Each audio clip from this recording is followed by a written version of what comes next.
Once again, I am here today in front of you. My name is Dr. Vandana Vig. I am professor associated with TIMIT, Tirthankar Mahavir Institute of Management and Technology of Tirthankar Mahavir University, Moradabad.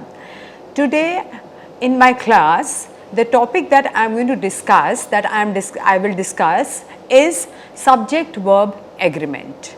So, in our series of functional grammar, our today's topic is subject-verb and agreement, subject-verb agreement. All of us know that subject-verb agreement is very important for English language and for English communication, because until and unless we know the correct subject-verb concord or subject verb agreement, it will be very difficult for the English speakers to make a balance between the subject and the verb, and until and unless there is a proper balance, then the subject and verb, they might run astray in different directions. So, the language will be the grammatical expressions, the grammatical expressions will be wrong. So, to know our language, first of all, grammar is very important, and in grammar we have the subject verb agreement which holds a special position.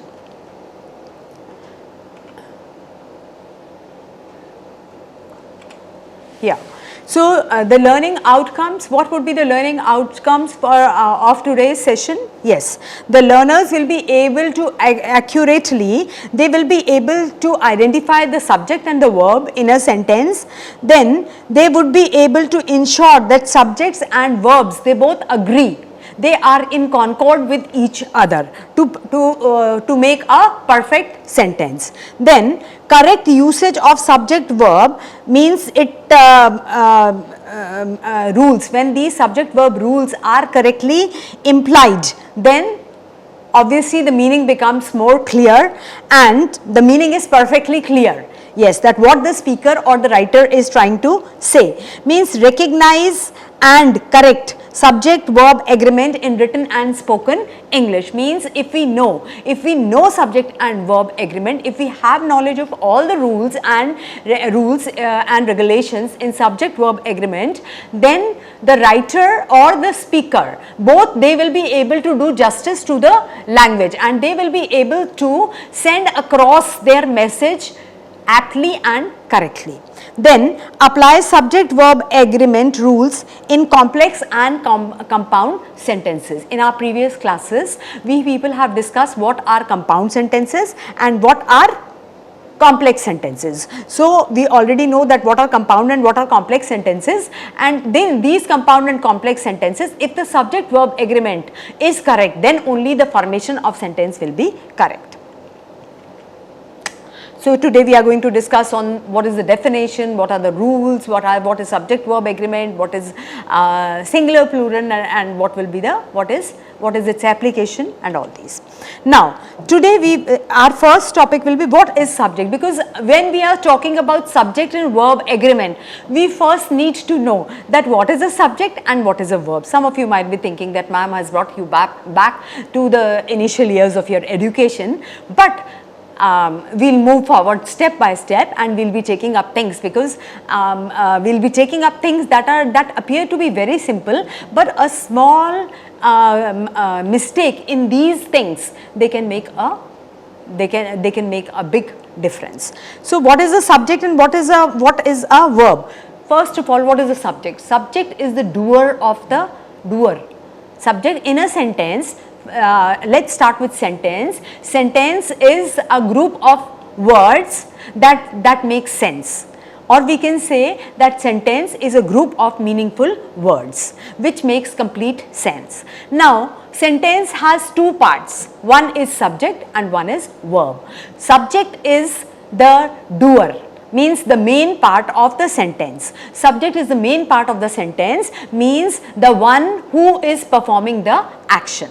Now, verb. Verb is the action that is being done by the subject. So one is the doer and one is the action and one is the doer of the action. So doer of the action is the subject, which is the main part of the sentence, and action is denoted by verb, and verb is also very important in a sentence. Now doer of the action or the subject can be like, it can be a person, it can be an animal, means it can be noun, or in other cases there are other things, also without means subject can be a gerund also, subject can be an activity also, an action also. So there are many ways. So sentence, we have subject and the verb. The importance of the subject and verb. What is the importance? That is, first of all, maintaining subject verb agreement improves the clarity and conciseness of a subject. Like, let me give you an example. I have not even given you the example of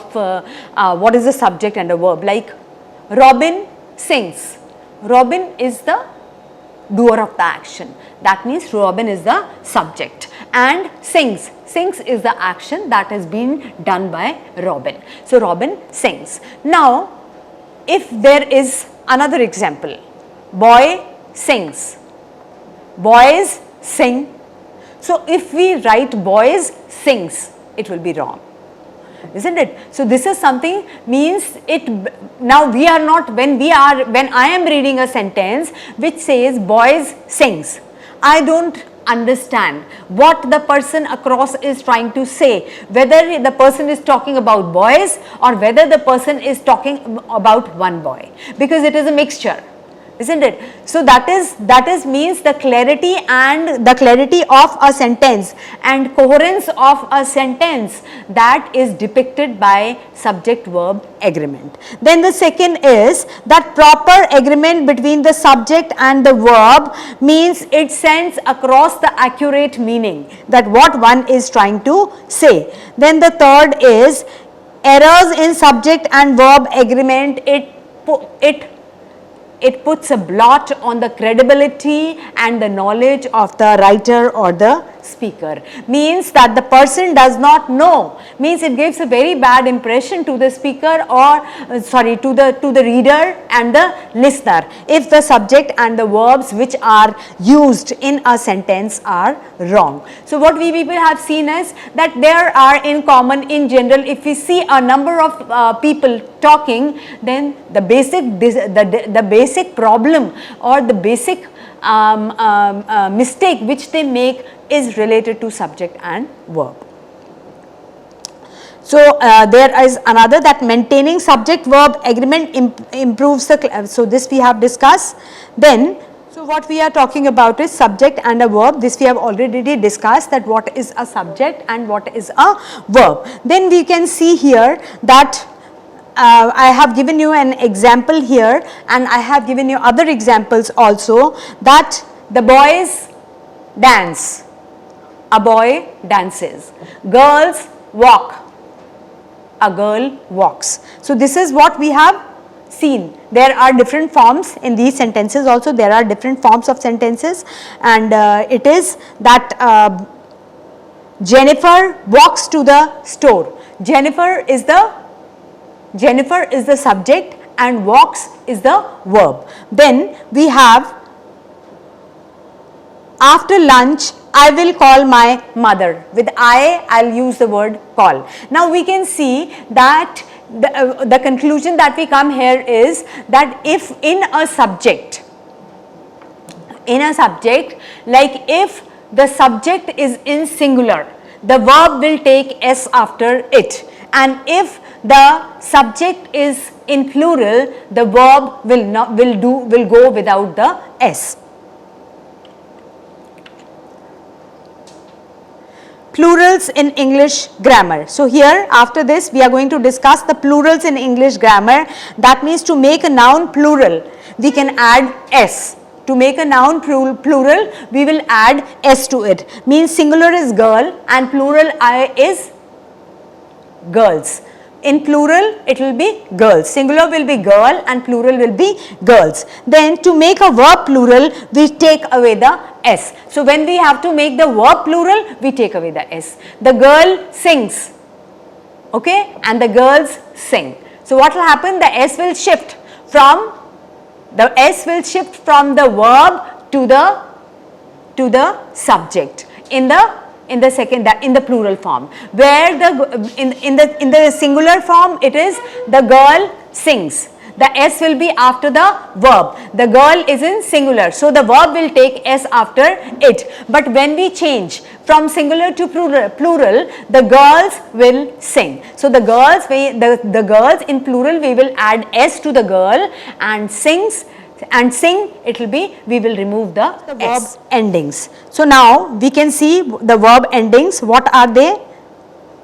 The verb endings, that is speaker, I walk, plural, we walk. That means there are certain verbs which remain the same. Means I walk and we walk, that is the first person, but I is singular and we is plural. In the first person, I or I, we are the first person. So in both the cases, it will take the verb singular form after it. Then you walk means you, the second person, it remains the same.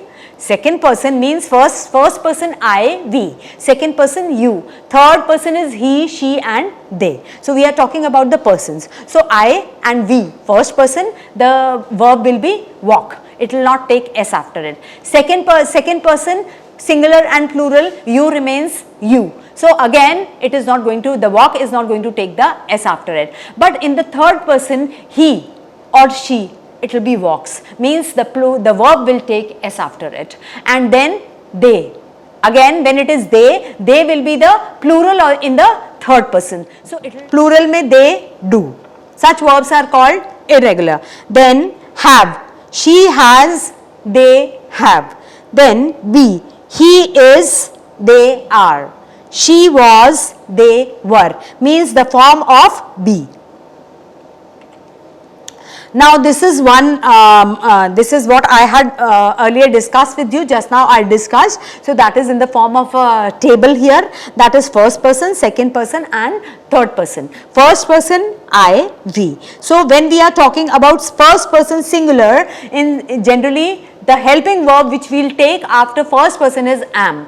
I, first person singular I, and the verb with the helping verb which will be used is am. We are, with we it will be are. Then second person singular, second person plural, both you, in both the ways you and are, it remains the same. Then third person singular, he or she is, and they will take are after it.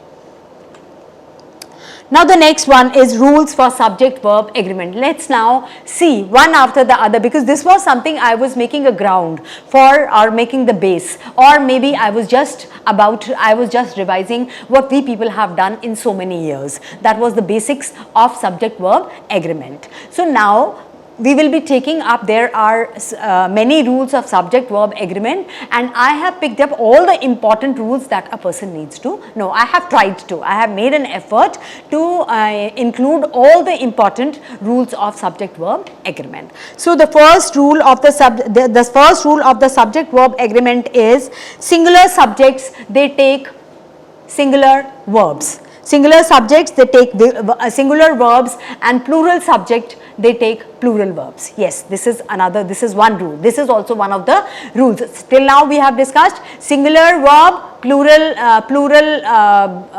singular subject, plural verbs. This was one point which we have discussed. This is the second point. There are certain cases in which singular verb and singular subject, and the verb is also singular, and plural subject and the verbs are also in the plural form. So here is an example, that is the example is the cat is sleeping. The cat is sleeping. Here cat is in singular form and sleep is the helping verb which is in singular form. Then we are going to take the cats are sleeping, means cat is the cats are in the plural form, and are helping verb are is also in the plural form. Rule 2, that is collective nouns, singular or plural verbs, means collective nouns, they can take both singular as well as plural verbs. That is,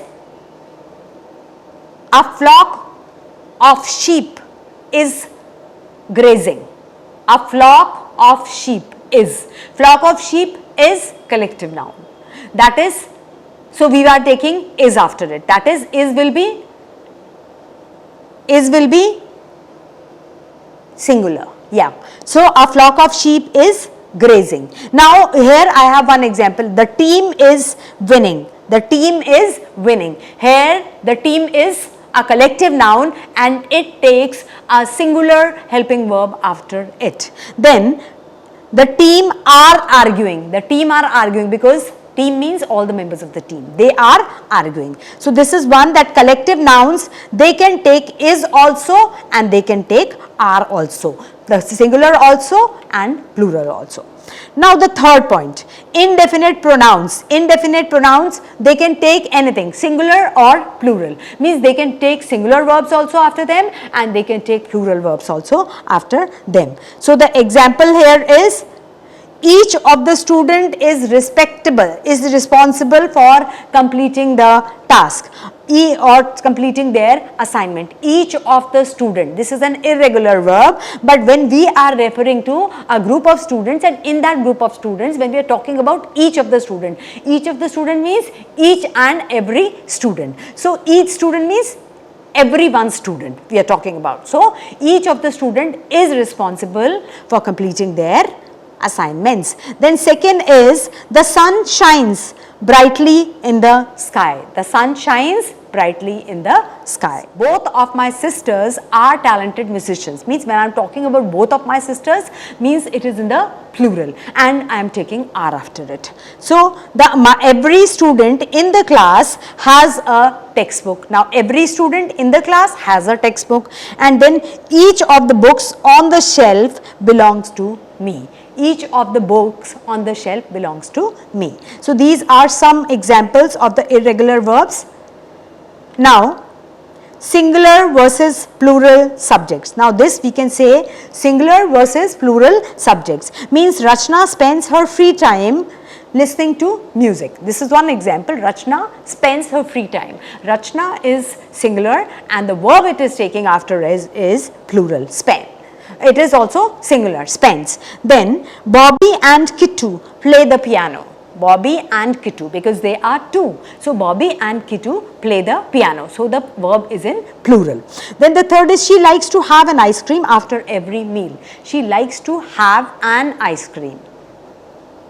So these are the examples which I have given you. Then now rule number 5, B, number and person of the subject. Means B is the form of helping verbs. B is, am, are, was, were. So these B forms and mode, and these B forms, they can be used according to the number and person of the subject. Like Sandy is a singer.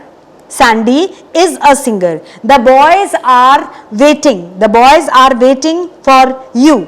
We were happy with the result of our exams. Then Michael Jackson's songs are still enjoyed worldwide. So we can say that B will take the form, means according to the number, according to the subject, according to the number, according to the person. Means if it is first person, if it is second person, it is third person. So B will be used accordingly. Just the way I had given you an example, like I is I is singular first person. So we will use am. Plural first person, we will take are after it. Now again I have a chart here with you, for you people, and this chart is, what does this chart show? Again the same thing, first person singular, first person plural, second person singular, second person plural, and third person singular, third person plural. That means I, we, you, he, she and they. These are three. Now we can say that I am confident, then we are confident, you are confident, then he is confident, she is confident, and they are confident. So it is for you to pursue, because we have already discussed it, I had discussed it, but this chart will be of help to you if you have it with you. Then this rule number 6. The rule number 6 is, singular subjects, the singular subjects they take has, plural subjects they take have after them. Alright, so it is I have a younger brother. I have a younger brother. Then Sweta has a pet dog. Means I, first person, I have a younger brother. Sweta has a pet dog. Then you have taken the wrong cut. You have taken the wrong cut. So here you can see that I, you, Sweta, all these things, what do we, the form of the verb changes with it. William Shakespeare has written around 37 plays, and Finn had been waiting to talk to you about the test results. So these are different forms, and these we need to grasp, we need to understand these, then only, means a number of times if we keep on revising these rules, they will settle in the memory, and then there won't be any problem, or we can, those who are good at memorizing, those who are good at learning, they can mug up. Now the next is, the 7th rule is using the conjunction and take a plural verb. Means when we use compound, means Ram and Mohan are walking in the park. So when we are taking Ram and Mohan, so they are two, they are compound sentences. Sentences always, when Ram is taking a walk in the garden, Mohan is taking a walk in the garden. So Ram and Mohan are taking a walk in the garden. So Ram and Mohan, they are compound sentence, and in the compound sentences where there are two subjects, the verb which it takes after it is are. Then the second is, Karishma and Radha are on their way to the airport. Meeta, Shiba and Anuj have completed their assignments. Rule number 8. When more than one noun is joined by the conjunction or, the subject is singular and a singular verb is used. Means when more than one subject, that is Robert or Jane,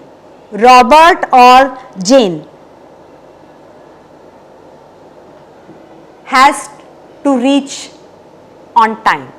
Robert or Jane, that means what the sentence may, Robert has to reach on time or Jane has to reach on time. Means there is an option that either it is Robert who should reach on time or it is Jane who should reach on time. Means at least one person out of those should reach on time. So when such sentences, when the subjects are joined by the word or, then it takes a singular verb after it. The helping verb that it will use is singular. Then carrot or radish works fine. Carrot or radish works fine, means either carrot or radish, whatever is there, they both are equally good for me. The professor or the students walk the halls. That means the professor or the student. The professor walks the halls, the students walk the halls. So whether it is professor or the students, when we have to make a selection in between, the professor or the students walk the hall. Then the students or the professor walks the halls. The students have to take a slight notice. There are two things which are very important in these two sentences. Means they are similar sentences, it is only that we have changed. Means the students or the professor. There are two subjects in these sentences. When we place the students or the professor walks the halls. So what is it? The professor comes as a second subject. So when professor is placed at the second position, then the verb will go according to the professor. The students or the professor walks the halls. Now the second sentence, the professor or the students walk the halls. So now when the students is placed in the second position, then the verb it will take after will be singular. So what these things are very simple. When separately we discuss all these things, it is very simple. Obviously students will take will take walk after it, and professor will take walks after it, isn't it? The subject students will take the verb in singular, walk after it, and when the subject is in singular, that is professor, the verb used will take s after it, means walks. So, but then what is the problem here? Why I am discussing this once again? The problem is that when such sentences are there, when such sentences are there, or when we have to write such sentences, we make blunders in that. So, this is something which we need to see. I hope this point is clear with you. Rule number 9. The rule number 9 is pronouns anybody, anyone, no one, somebody, someone, everybody, everyone, nothing and nobody. They are treated as singular or singular objects, and they will use a singular verb. That is, everyone was happy with the result. Everyone was happy with the outcome. Okay, everyone was happy. Everyone is considered singular. Everyone was happy. Then, nothing fits me. Nothing fits me.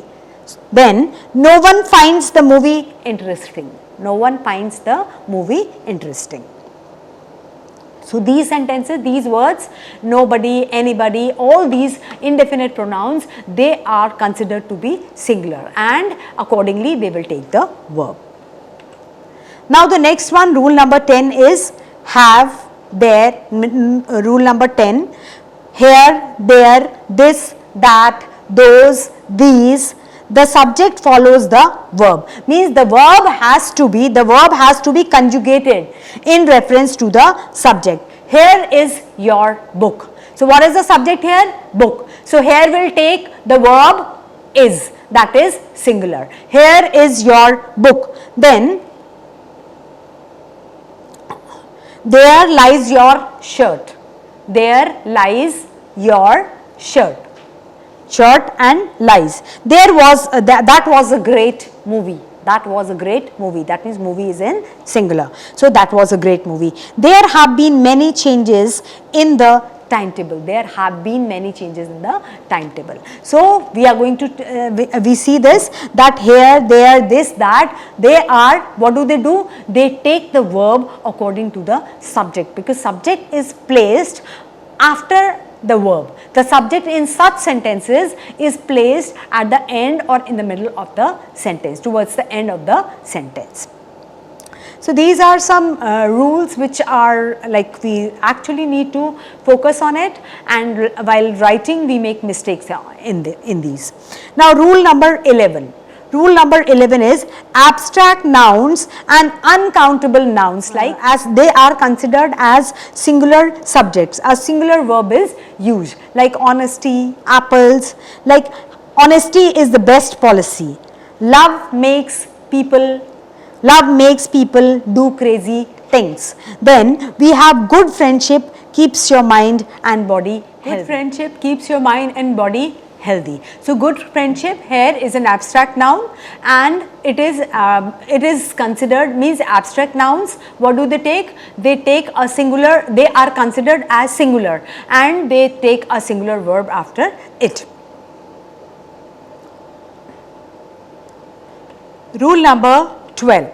The rule number 12 is subject a period of time. If the subject is a period of time, if the subject is a distance or a sum of money, they take a singular verb after it. Means if it is time, the subject is time, the subject is distance, or it is money. So, what do? They are considered as singular, and they take a singular verb after it. 1267 kilometers is too long for us to travel in half a day. 1267 kilometers. So, kilometers is considered as singular. Then 10 hours is not a long time. 10 hours is not a long time, or 10 hours is not considered optimum to go on the water slide. So, 10 years, sorry, not 10 hours, 10 years. So, 10 years again it is considered, it takes is after it, because 10 years is considered as singular. Then don't you think 1000 rupees is a little too much for a portrait. 1000 rupees. So sometimes generally what mistake we are going to do, what mistake we take is 10 years. So we say 10 years, years is plural. So what do? We consider it as, we say 10 years are a long time. So that's wrong. So this is something which we need to consider. 10 years is a long time. Or it is like 1000 rupees is a big amount. So 1000 rupees is too much for this portrait. So what is this 1000 rupees? So generally people tend to, what mistakes the learners do is that 1000 rupees and they will use immediately 1000 rupees is too much, so they will use the word are with it. So these are the mistakes which we have to be very, very careful about. That time, distance, money, they all are considered as single subjects and they take a singular verb after it. Now the next one is rule number 13. The rule number 13 is subject if the subject is a collective noun, verb can be singular or it can be plural. Means it doesn't, it is not that collective nouns will take plural or collective nouns will take singular verbs after them. It is not that. Collective nouns, they can take either singular or they can take plural also, depending upon the situation of the, depending upon the construction of the sentence. That is, my family is settled in Australia. My family is settled. Family is a collective noun. So my family is settled in America or Australia. All groups of participants have arrived. All groups of participants. Now again there are two groups of participants, that is a collective noun, and family, that is also a collective noun. So according to the requirement, family is considered to be singular and collective noun it is considered to be singular, and group of participants, groups of participants, that will be considered plural. So they will take the verbs accordingly. Now the next rule, rule number 14. Rule number 14 is adjectives. Like there are many adjectives in the English language, but here we are referring to some particular adjectives. A lot of, lots of, or some. These adjectives are used along with nouns to form a plural that acts according to the noun just before it. So what do? They are used with nouns to form plural and they act according to the noun. Like all of my dresses have become tight. That means all. All is placed in front of the noun dresses. So all of my dresses have become tight. So what will be? It will take the verb in the plural. All of my dresses have become tight. Then a lot of food is left out. Then a lot of food, a lot of food. Food is generally considered as singular. So when a lot of is placed before food, then it will take the verb singular. That is, a lot of food is wasted. We cannot say a lot of food are wasted. That will be wrong English. That will be incorrect grammatical construction of a sentence. So these things we have to keep in mind, these things we have to learn so that we do not make these mistakes. Some of the books are torn and damaged. Some here is used for in connection with the books. Some of the books are. So books are torn and damaged. To the rule number 15. The rule number 15 is when a sentence begins with each or every as the subject, it is considered singular. So it will take a singular verb after it. That is, each student has been asked to provide a consent letter. Each student has been asked to provide a consent letter. So a consent letter, that each student. So each means each and every. So the verb, it has taken the helping verb, it takes after it is has. Then every teacher, parent and student is expected to work together. Every. That means here we are not talking about here every teacher, parent and student is expected to and student is expected to work together. So again it is it is a sentence, like you can see it is a compound sentence. Each teacher is expected to work.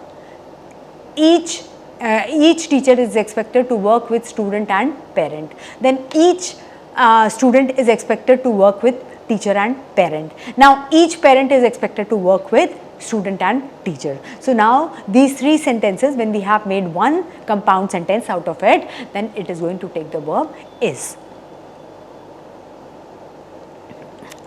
Rule number 16. Now the rule number 16 is expressing a wish or request. When we express a wish or request, verbs are used a little differently from other sentences. That is, when we express a wish or a request. So that is, the example here is, let's see the example. I wish I were a bird. So I wish I were a bird. That means the verb I, wish I were, because generally with wish, with I we use the verb were. Then I am or were. Then if you were here, I would not be sad. If you were here. So it is you, with you it is were. We request that everyone make their choices now. We request that everyone make their choices now. So with we are using the verb make. These are very simple rules, and we all, I am sure that all of us, we know these rules correctly. We have studied these rules a number of times in the past, but these rules means when we are using the sentences in a flow, when we are writing or speaking English, then in English communication, it is that we make mistakes in that. Now rule number 17. What is the rule number 17? That is, if the subject doesn't end in S, the verb will. So this we have done earlier also. If the subject doesn't end in S, the verb will. If the subject does end in S, the verb won't. So what happens? The girl dances. So what is it? The girl dances. The girls dance. Now in this, the subject has S after it, so the verb will not have S after it. Rule number 18. That is, if there are two or more subjects joined by and, the subject must be plural, so the verb will not get an S. Means this we have discussed, that if two subjects are joined by and, then it will take a plural verb after it. The boy and the girl dance. The boy and the girl dance. Then we have rule number 19. That is, relative pronoun who, which, that can be either singular or plural depending on the word they refer to. Means relative pronouns who, whether, who, which, that, what do? They take the verb according to what these words are related to or what they refer to. Like the student who works hard will succeed. The student who works hard will succeed. So here who, the relative pronoun, is related to the word student, and student is singular, so the verb it will take is singular. Then the students who work hard will succeed. Now when who is referred to students, and the students here is, the who here is related to the students, so it will take R after work hard, sorry. Work hard is, work is again in, work is the plural, the verb is the, that would why I would like to share with you. These hints are going to be really helpful, though I have covered most of them in the some of them in the session, but still I want you people to pay attention to it. Like sometimes several words come between the subject and the verb. Just take out the phrase in the middle to see whether or not the subject and the verb agree. This is something which is very, very important. What is it? That sometimes the sentences are long. The sentences are long, and in these long sentences, like the subject is maybe in the beginning and the verb is at the end, and in between there are phrases, maybe a long phrase or some other information. So in such cases, the reader definitely, or the reader gets confused, because when the sentence is long, it becomes difficult, because maybe there are phrases in it, the sentence composition is of dependent or independent, dependent as well as independent clause. Sometimes there is one independent clause and one or more dependent clauses. So such sentences, they become pretty confusing. So in such case, what do we do is that we remove the sentences, we remove the phrases in between, and then we check that whether the verb which we are using with the subject is correct or not. The example here is, the student, though she had lots of problems in other schools, find her new class easy. The student, if we look into the sentence, a simple sentence is the student finds her new class easy. Now there are two things, find or finds. The student finds her new class easy, or the student find her new class easy. Then obviously the student, when the student is singular, the verb will take S after it. The student finds her new class easy, but there is a long part of sentence in between. Though she had lots of problems in other schools. Okay, this is another part of the sentence. This is a dependent clause which has been added in it. So you can see this is a big phrase which has been added in it. So we can see that if we remove this, we get the correct context. We are able to easily make out that what the sentence construction is. The student, now I have, it will be easy for you to understand, because I have colored it, that the student, though she had lots of problems in other schools. So when we remove, this is a sentence which is add on, which can be removed, this is added information, and if we remove these, the sentence is clear. So this is also one way how we can do the sentences. The student, though she had, means the student finds her new class easy. So this I have discussed it with you. Now there is second thing, that is prepositional phrase. Now what are these prepositional phrases? The phrases which have preposition in that, obviously the subject can never be part of a prepositional phrase, means the subject can never be part of a prepositional phrase. You can see the example, that is the students in my class. Now I have colored in blue the prepositional phrase, that is in my class they study or studies hard. The student in my class studies hard. The student in my class study hard. So now in my class, if I remove, what is it? The students. The students in my class study hard. So it becomes easier for us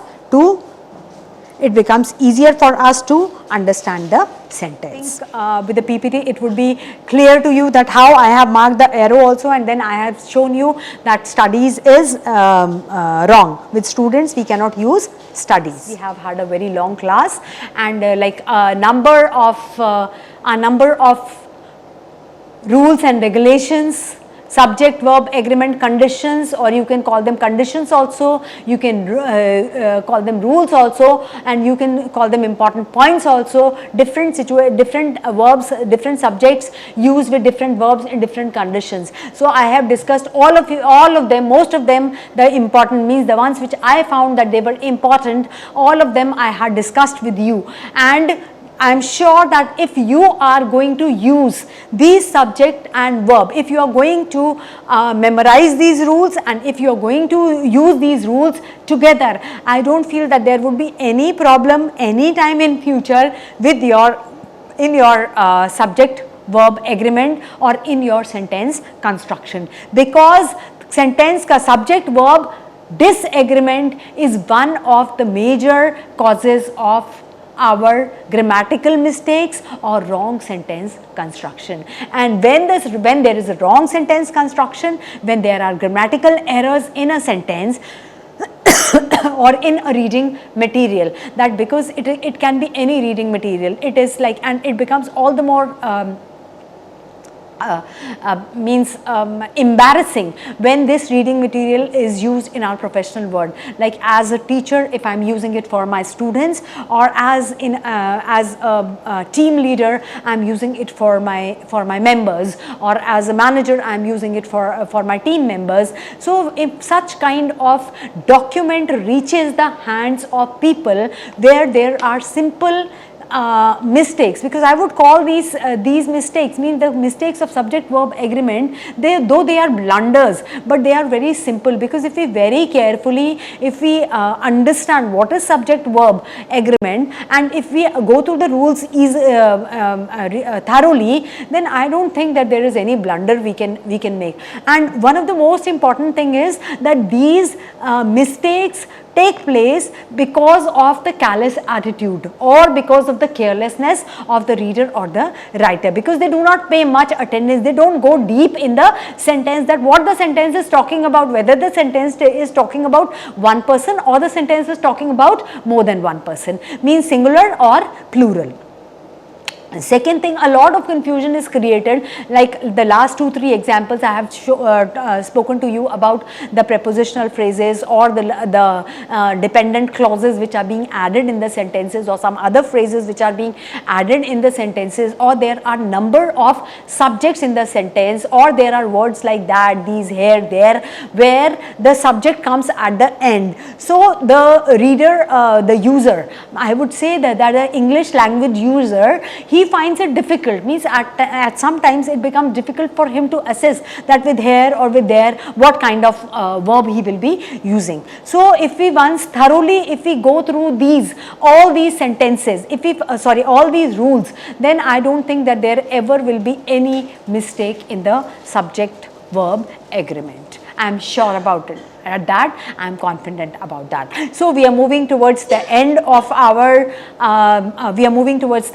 presentation. So I am here at the conclusion point. That is, these understanding and applying the rules of subject verb agreement, this is essential.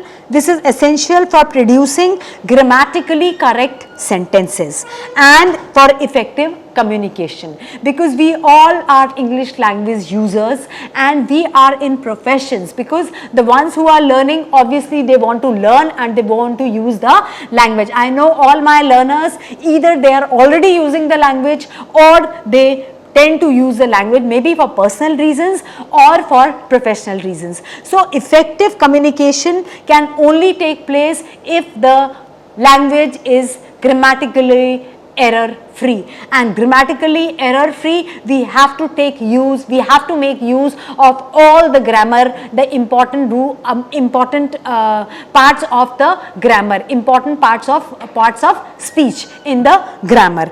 So for effective communication, and writers and speakers, they should pay close attention to the relationship between subject and the verb to ensure clarity and coherence in their sentences. Now when I am talking about clarity, means the clarity and coherence I am talking about again and again. So clarity and coherence is what? Means the clarity. In one sentence I am talking about the boys, and in the other sentence I am talking about the boy. I had given you an example also. The boys are working. The boy are working. So it becomes confusing.